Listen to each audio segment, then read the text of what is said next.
Paul from Ride Staffs here, episode 2 of the Velog podcast thing. That is a series of interviews with John Herety.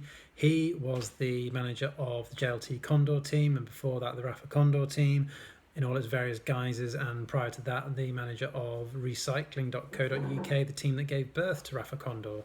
This is episode 2. Episode 1, which you can find with the links either in the biog for this on the podcast or down below on the YouTube or wherever you find it. Episode 1 is out there. Go look at that. That tells the story about how John lost his job as the manager of the Great Britain men's road cycling team. It's a great story. That's episode 1. Episode 2 today covers 2006 and 2007, when the team is known as recycling.co.uk, and tells the story of how Charlie Jackson, who was backing the team at the time, comes together with Grant Young from Condor Cycles and Simon Mottram from Rapha, and a few other interesting things along the way. Hope you enjoy it. I'll see you at the other end. So John, it's the end of 2005. You're no longer working for British Cycling. What happened next, as they would say on Question of Sport? Yeah. Well, what happened next was Dave Brailsford was, or Dave Brailsford as he was then, he was on the board of British Cycling as well, and he worked closely with a gentleman called Charlie Jackson.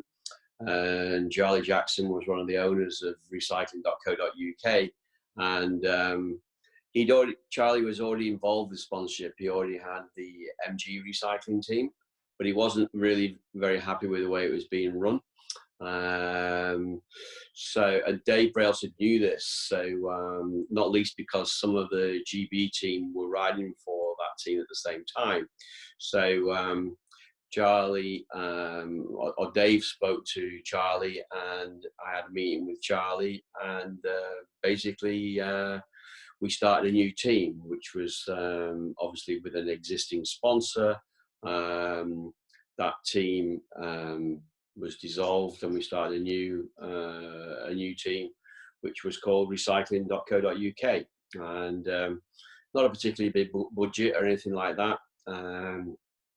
Our team cars and things like that were second-hand, a Vauxhall Astra, and we had a van which was about 4 or 5 years old that had been painted about at least 3 times.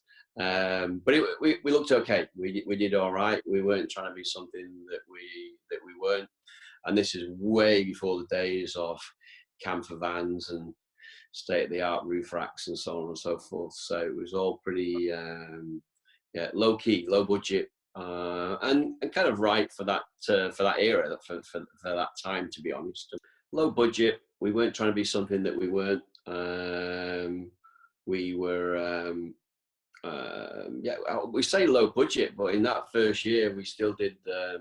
We still rode the Tour of Langkawi, Tour of Brittany, the Ras in Ireland.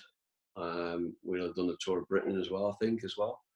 So it was quite, given that it was, low budget, we still got to do some, big races. And the irony was, obviously, Chris Newton was in the team. And Chris Newton was still part of he was still training for the next Olympics, and it was very much part of the big, the bigger track program that needed road racing as well. So we were, even though I wasn't no longer working for British Cycling, actually at the Tour of Langkawi, there was a GB team there as well, and I had to oversee both teams. They did send a manager, but the manager was quite young, and they wanted me to oversee both teams. So even though I'd left British Cycling under a cloud, so to speak, there was still there was still a kind of relationship going on there, and it's remained cordial ever since, to be honest. So whilst it was a big deal at the time, it wasn't so much sort of going forward sort of thing. So I think we also did another race, the Buchels de Mayhem, where Chris Newton won the prologue there. But looking back at the records, I think he says it was a recycling team, but I'm pretty sure that would have been a GB team, actually. Yeah. So We were small, 8-man team, as I say, pretty low budget in terms of equipment, staffing, and so on and so forth. It was we cut our cloth accordingly, should we say? So only 8 riders as well. Yeah, which when you then go and running an international program is, I guess those guys got race days that year. They got plenty of race days because the scene in the UK was still very healthy. There was still lots of Premier calendars, and the Girvan still existed. A 3-day race up in Scotland there, so it was good. Rutland Melton had started. I think we won that race actually. So yeah, we had it was a good first season, to be honest. And let's have a look at the riders. Well, I guess before we name the names of the riders, was that a squad where were some of the guys contracted already to the team when you arrived, or? No, there was some of them had a relationship with Charlie Jackson, so we kept them on. Chris Newton had been with that recycling team, so he stayed. We brought in Kristian House, who was also part of the World Class Performance Program. Whilst he never got to go to the Olympics, Kristian was very much part of a group of riders that helped British riders qualify in the World Cup. So he was like a journeyman and was sent round to all the World Cup races. So Kristian was in the team as well. Robin Sharman, Rob Partridge, Evan Oliphant. Evan had been in that MG. He was a friend of Charlie's as well. Ben Greenwood was a local rider that he lived near Charlie, and Charlie very much wanted him in the team. So we had Ben in the team. And a young guy called Sean Snodden as well. Sean was was a guy that was a really good rider, but actually worked full time, and that was a little bit difficult for him. He certainly had the skills, and he was a top rider, but unfortunately had quite a, if I remember right, it was quite a heavy manual job that he did as well. So he never really got the results that he deserved. But so Sean was in particular one that Charlie wanted me to keep on. Charlie liked anybody with a strong work ethic, and the fact that Sean was still working full time was he believed in that. But it did make it difficult, not just for Sean obviously himself, but to manage that as well. If you're racing internationally with only 8 riders and then having to try and compete here in the UK, that made it quite difficult. Yeah, and I guess, again, just for context, this was at a time when guys weren't necessarily always having a salary, or indeed, the kind of salaries that perhaps people are aware of riders getting these days, riding at the same level in the UK. This was a long time before that kind of thing happened. Very, very true. I mean, I don't know if people know, but there are two types of contract a rider can sign at continental level. One is it's a rider whereby you sign a contract with them and you don't actually pay them anything, you just pay them all their expenses. And then there's another contract where obviously you pay them whatever it says on the contract, basically. But both are completely legal, and it's quite normal for a continental team to sign riders and not pay them. What you do have to do is give them all the necessary tools to do their trade, though. So you have to give them bikes, equipment, backup at races, and their expenses to get to those races as well. There should be no costs incurred by that rider getting to the race, basically. So that's quite normal at continental level, and I guess that in a nutshell is what the continental sport was intended to be, a stepping stone for riders to either move on to bigger, better things, or to find out that the cycling life is not for them. Correct. The UCI is very clear on that. Continental level is purely a platform, a stepping stone for riders. It's your job as a continental team manager to showcase those riders, take them to UCI races, and give them a platform to be able to perform at a level against riders of a similar ability. And if the better ones attract the attention of the bigger teams, the Pro Conti teams and the World Tour teams. So that's the whole idea of continental teams. Along with the other thing is, a little caveat there, is that also it's for riders that don't quite fit the normal riding mold, so to speak. So typically people like Chris Newton going forward, riders like Ed Clancy that have got full-on track programs and riding on the track, and it would be detrimental for them to go and ride the Tour de France, for example, or races of that size and commit to a team at Pro Continental or World Tour level and to have a full program of racing. They then wouldn't have the freedom to be able to go to the World Cups and qualify for the Olympics or qualify the GB team for the Olympics. So there was a reason for going in at that level as well, continental level, and staying at that level. I quite enjoyed it. And the fact that you got to work with world-class athletes, the track riders, they were world-class, basically.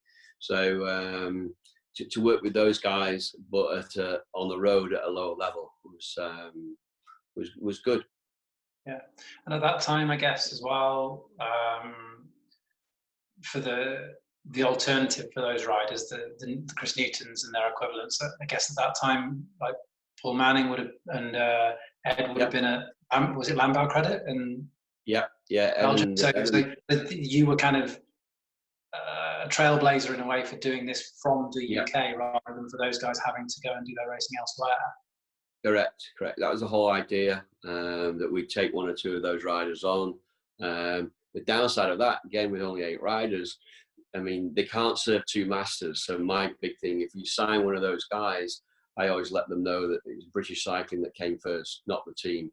And then when I spoke to sponsors about signing those riders, again, I made it crystal clear that, for those riders, if you want, Ed Clancy to come to some get together, in the middle of the year, but he's got a track day planned with GB cycling, he has to go to that, basically. He can't come and do the day with the team sort of thing. You will reap the benefits of him being successful as an Olympian or at World Championships, if you like. And I think that I was always very, very clear with the sponsors to let them know that that's how it was going to work, basically. And I think if you are open like that with the sponsors, it makes it a lot easier. That there will be times when they challenge you a little bit and they want those guys to to attend somewhere, and you just say, sorry, I did tell you, and I used to write it down in book, on the date I said it as well, so I could actually remind them of when it was said. And we did the same with going forwards, in the future when we talk a little bit later in this, hopefully this series. I did it the same with budgets as well. It's not it's not rocket science. You have a bigger budget, you can get better riders, you can go to better races, sort of thing. Whether or not that marries with what your sponsor wants to do remains to be seen. Yeah, for sure. So 2006, we've got Kristian House is there. He'll be popping up again later in this series, I'm sure. Chris Newton's there. Some of the other guys, though, that don't continue to be so much part of the Rapha Condor story as we tell it, but certainly have gone on to do good stuff in the sport. I think it'd be good to maybe just mention some of those guys in case we don't have a chance to talk about them. So, yeah, what are the likes of Ben Greenwood and Evan Oliphant up to these days? Well, Ben went up to Scotland, and he became a coach up there for Scottish Cycling, and now he's moved back down to the UK, and he's now at British Cycling, and he's one of the under 23 coaches there at British Cycling. Evan Oliphant carried on racing for quite a while, actually, after he stopped riding with Recycling, and then he's a coach now. He's a coach at Scottish Cycling as well. Rob Partridge is now the Welsh team manager. We've mentioned sort of Kristian. Kristian is coaching out in the States now. Chris Newton is the GB women's team manager as well. So that's quite impressive from a group of riders that have all stayed within the sport, and hopefully the time on the team gave them some sort of platform to either do things better or the same as. And in fact, the team the year after, in 2007, we had a smaller budget. We didn't have the same sort of budget in 2007. So whilst we went to 9 riders, we definitely went to a lot of young young guys then. Kristian left to go to the American team, Navigators. Evan left as well, as did Robin Sharman. So we brought in Graham Briggs, Simon Holt. Simon Holt is now one of the managers of Canyon team, the British team Canyon. So Simon Holt, another one of our riders, is now a manager. Matt Rowe signed for us as well. Matt Rowe, which is part of Rowan King, the coaching team duo that have got up. So Matt's still in the sport as well. And then the two Bonsers, Adam Bonser and Ryan Bonser, they both rode for me, which was they're a great couple of characters. They were, Ryan and Adam, and Adam is now, he's taken over Chris Boardman's job at British Cycling. He's heads up the Secret Squirrel team. So the guy that's working behind the scenes, looking at the sports science side of things, or the technical side of the bike and so on. So Adam is there, and Ryan is now a mechanic at Team Ineos, and has been for the last 4 or 5 years. So that's a pretty good, it's a pretty good track record for a number of riders that have been through the team, that have remained in the sport and gone on to coach or mechanic in the case of Adam and Ryan. Yeah, and I think it's probably something I'll keep coming back to, because it becomes a recurring theme, I think, of the Rapha Condor story, about people who move through the team, and as you say, well, not just that, it was a staff as well. We had the staff that came to work for us as well. They also went on to either go and work for British Cycling, or then they used to went to Team Ineos or Pro Tour teams as well. So I'm kind of I'm almost as proud as that as I am of the success of the riders, to be honest. We've talked a little bit about 2006, 2007. Starting to look at 2007, the team grows, as you say, to 9 riders. Budgets change, the sport's evolving in the UK with Tour of Ireland back and things like that. There's a rider here, Graham Briggs, who makes his first appearance in the Rapha Condor story. He does. Or Briggsy comes in, young then, and I knew him from his. He'd done really well in a race in France. I think it was Paris-Troyes. I think he finished second in, or he might even won it actually. He'll kill me for not knowing actually. But yeah, I knew him, and he was certainly a character, and I've always enjoyed having him on the team, sort of thing. He's he was hard work, but I did enjoyed having him on the team for sure. That's why he made his first appearance. Yeah, indeed. But this is, I guess, 2007 is the last year where it's got recycling as the main sponsor. Main sponsor, yeah. That was the first. Well, the sport, because the sport was evolving, and the way that we run that team in 2006, we'd had a lot of success in 2006, which gave other teams, the idea that they needed to step up and, take it a little bit more seriously. So we're a little bit a victim of that in 2007, in so much that, riders were, getting asked to go for, either some money or more money or whatever, and recycling themselves couldn't afford to keep doing it at the level that they were doing it. So our budget was reduced. So, like I said at the very start of this series, we always cut our cloth accordingly. And if we couldn't have the those riders that could win week in, week out, we decided we'd go with a younger team and focus on that, which is what we did in 2007. To be honest, we had a smaller team, and all through that year, Charlie Jackson was trying to find another sponsor so we could, basically go back up to the level that we had been before, which we still enjoyed doing what we did with the under 23s and the younger riders. But I think once the sponsors tasted success, it's they kind of want a little bit more of it, which is understandable. And I'm kind of no different myself. But that being said, there are smaller victories to be had with under 23 riders, and like we've again touched on earlier on, the fact that Adam and Ryan didn't quite make it, if you like, the Bonds as riders. They've stayed in the sport, and probably got something even more out of it, to be honest, than they would have done if they'd been riders. So that's also a good thing.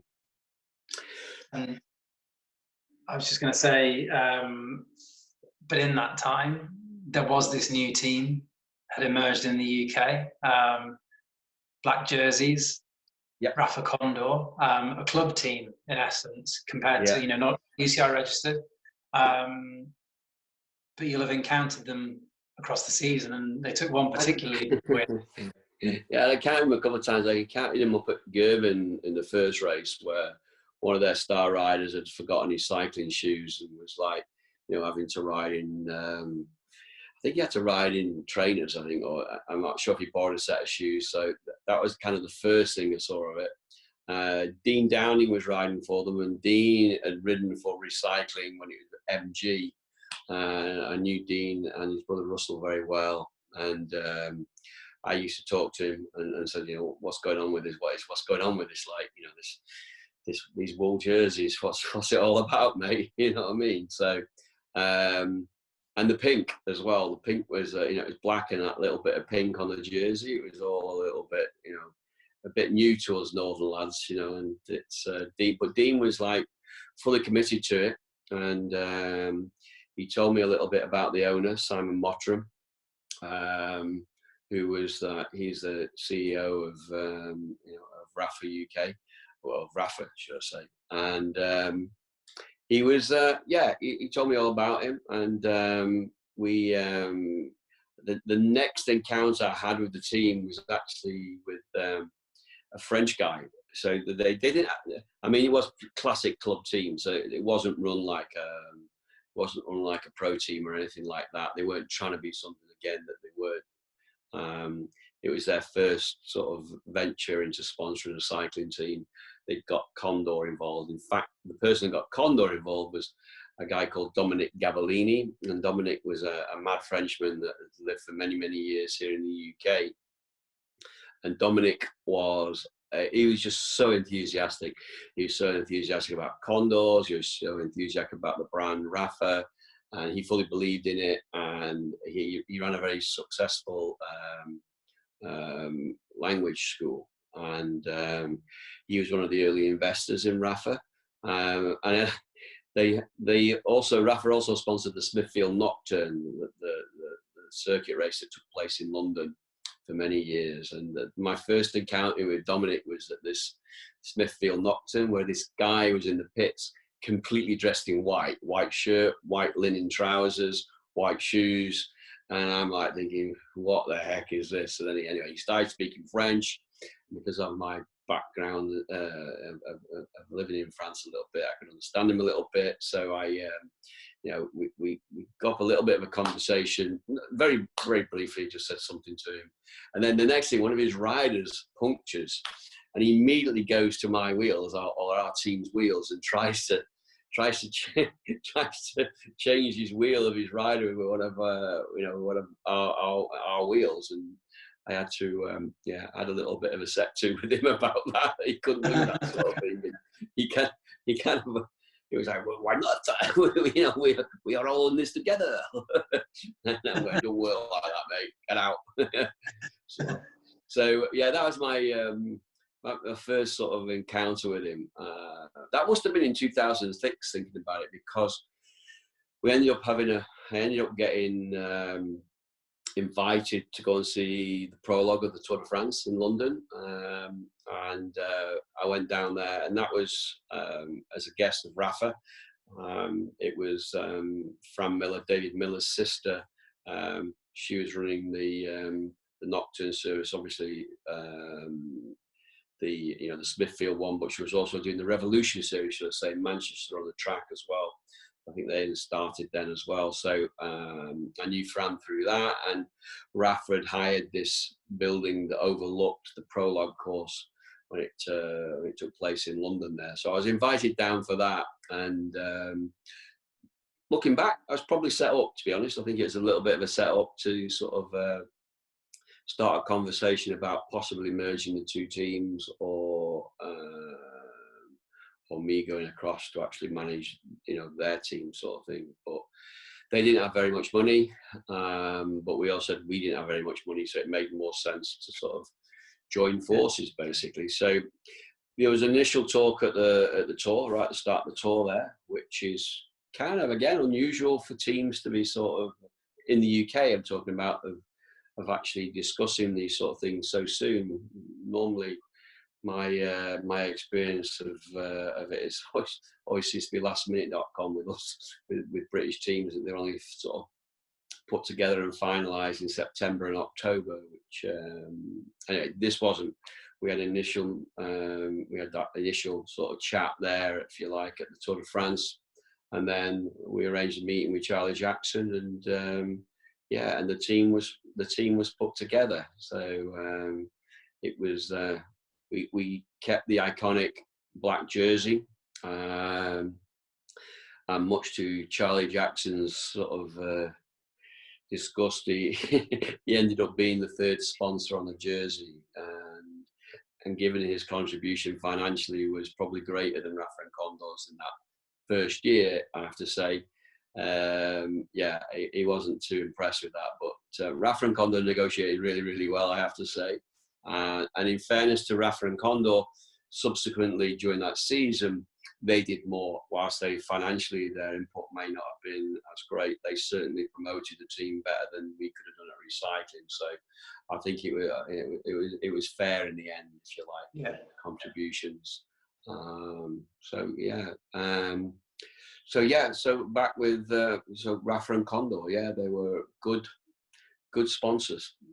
So and so Dominique kind of plays this role almost of broker, but where was your first? Let's do Simon and Rapha first. So when did you actually meet Simon at the Tour de France, or was that the? Yeah, Simon was there as well. I met him there as well. We just said hello.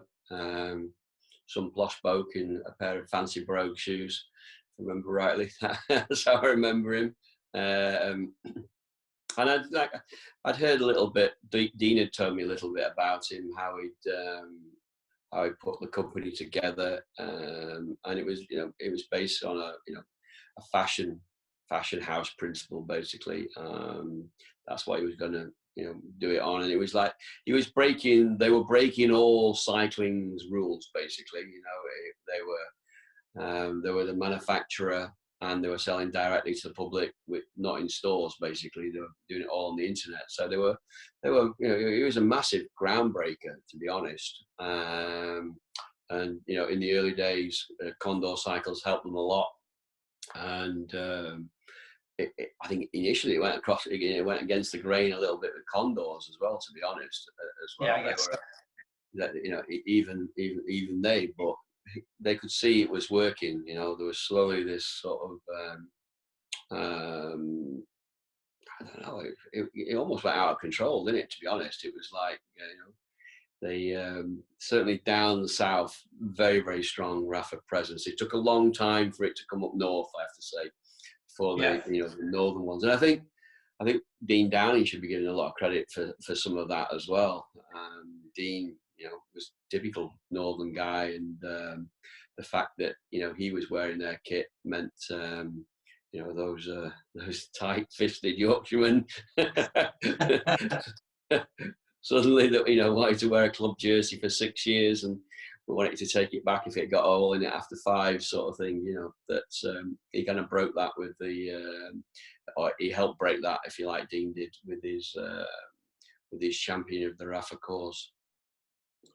So that's Simon.